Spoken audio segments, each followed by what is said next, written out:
И за крајот на емисијата, за доброто на сите, си поканивме психолог овде во студиото, така да си ја завршиме, заокружиме и нашата утринска, а и целата работна недела. Ова утро со нас Мирјана Цвитковиќ, психолог. Добро утро. Добро утро, ви благодарам на поканата. Вистинско уживање да се биде со вас тука. Мило ми е и мислам дека вистинско уживање и предизвик ќе биде и самата тема. Да. Мирјана, само да ги запознам гледачите дека вие сте дел од психолошкиот центар Алтернатива.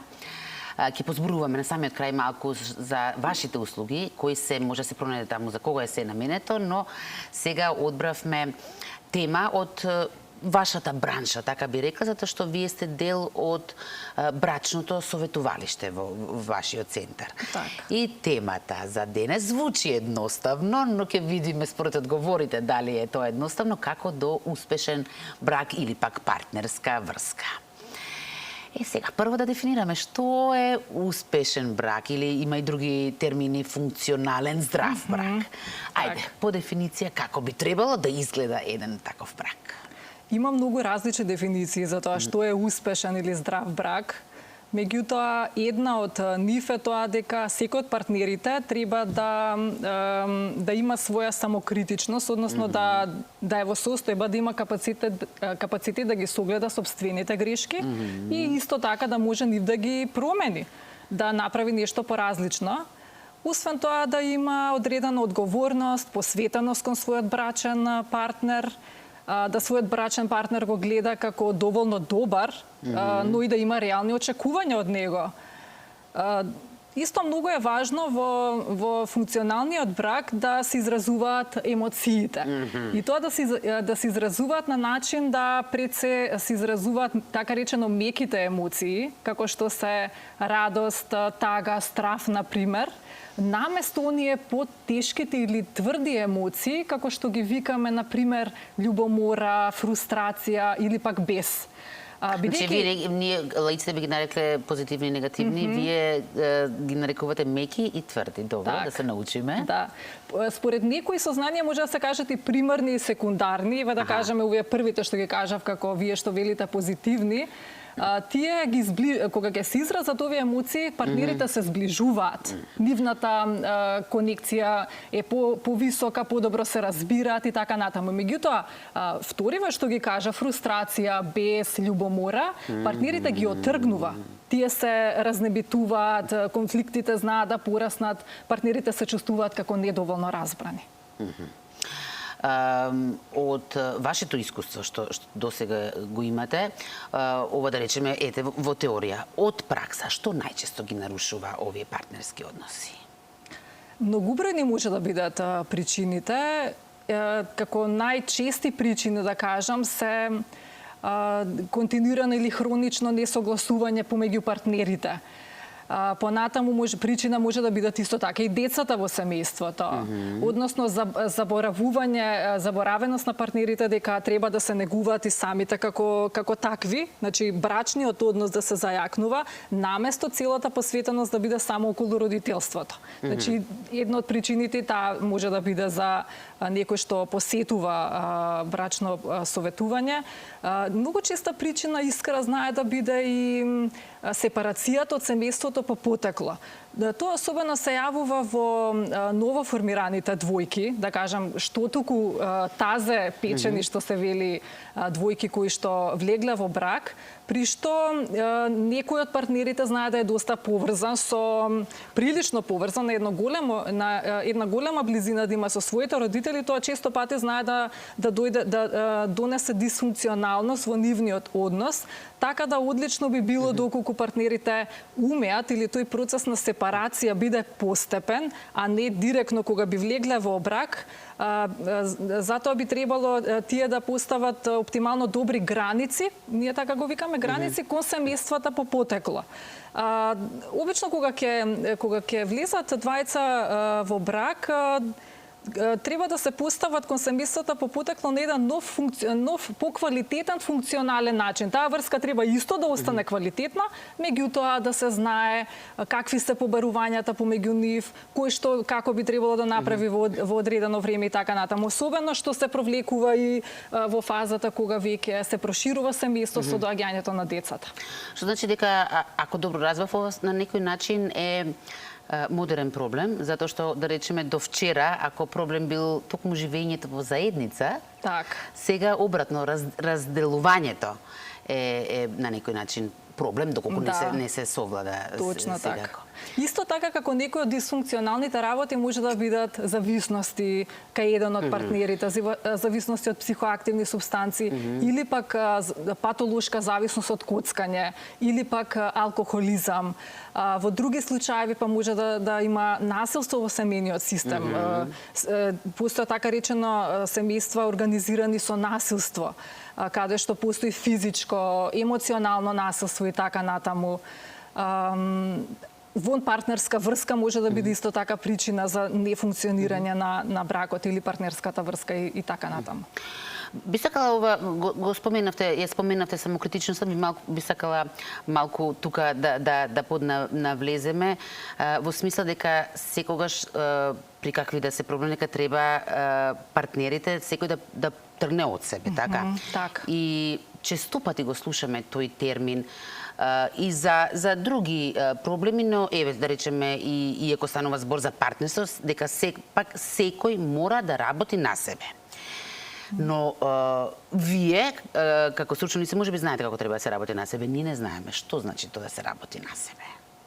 Да се работи на себе може да се почне од таму да се запраша поединецот како јас придонесувам да нашиот однос е неквалитетен или дисфункционален.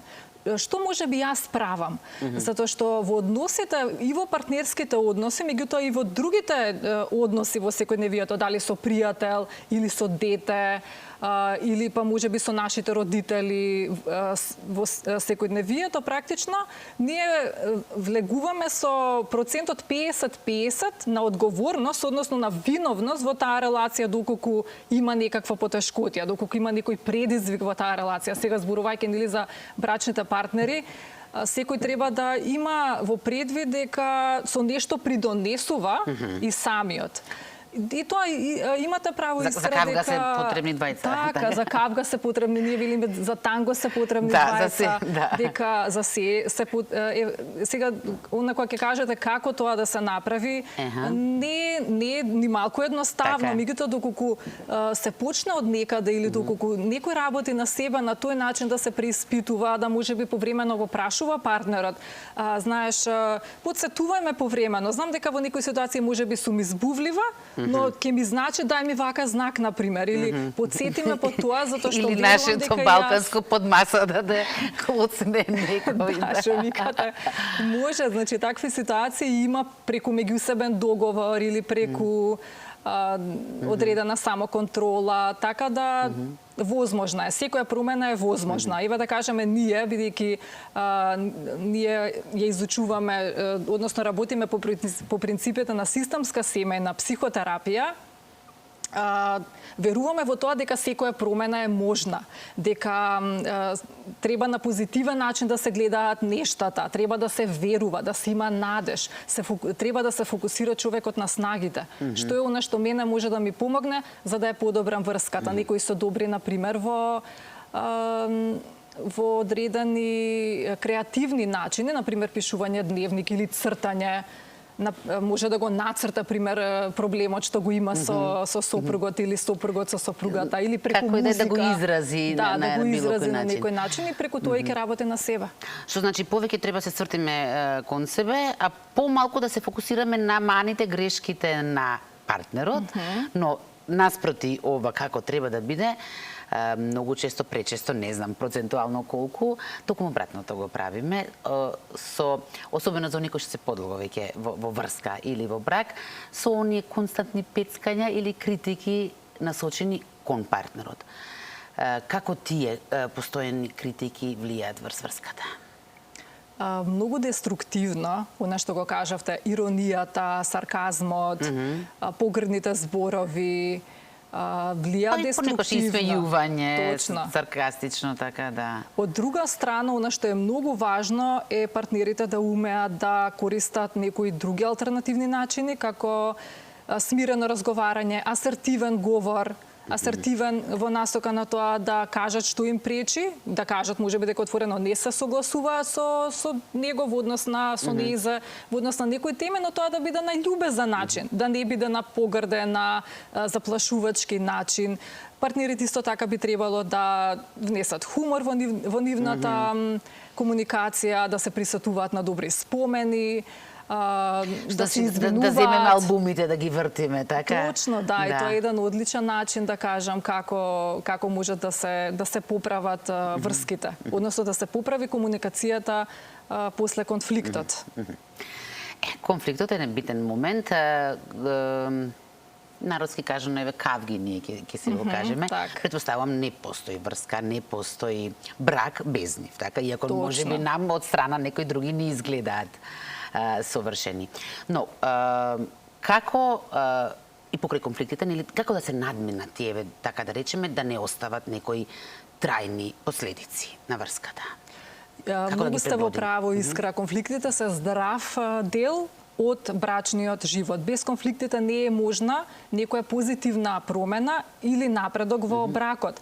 Но се додека се тие конструктивни. Конфликтите се пожелни, бидејќи на тој начин ние ги кажуваме нашите ставови. Тоа не значи дека не значи дека ние не се согласуваме или дека е нешто деструктивно доколку имаме наше мислење, туку потешкотијата настанува во начинот како би се изразиле, како што спомнавме, да биде на смирен начин, со љубезност, со тон дека го разбираме партнерот, дека имаме реални очекувања од него. Меѓутоа, во секој случај, исто така, успешните парови, една многу јака, многу добра одлика имаат успешните парови, а тоа е дека знаат како да ја поправат врската после конфликтот.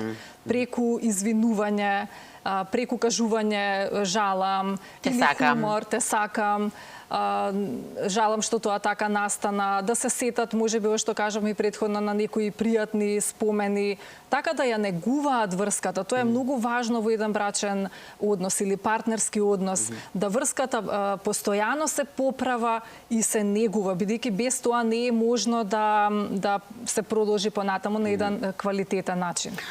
Но многу често, да речеме, конфликтот, причината за конфликтот и не е таа причина, во смисла доаѓаме дома нервозни, со проблеми од работа, со стресови по градскиот сообраќај, како да дозволиме проблемите од надворешниот свет да не ги внесеме во нашиот дом, за да не бидат тие конфликти нервозни со поинаков тон отколку што треба да бидат. Така.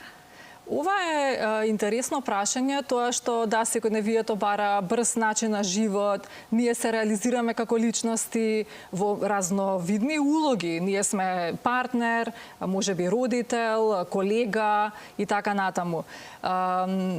Она што е важно да се знае дека еден од начините сепак да се зајакне партнерскиот однос на начин да партнерот не се ослуша.